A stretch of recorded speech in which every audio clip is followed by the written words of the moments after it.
Here I've got Poptel P8 and let me show you how to change language on the following device. So at the very beginning you have to open list of all applications, find and pick the settings, then scroll down to the very bottom of the list and click on System.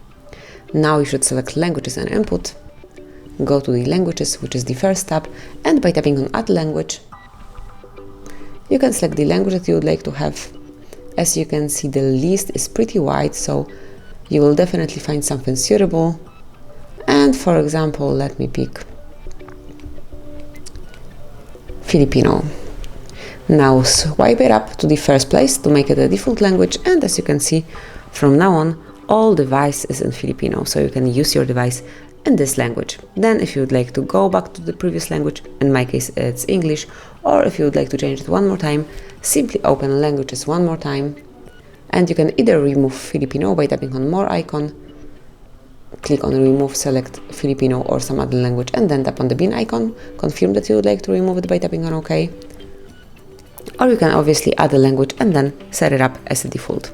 So that would be all. This is how you can change language in your device. Thank you for watching. Please subscribe our channel and leave the thumbs up.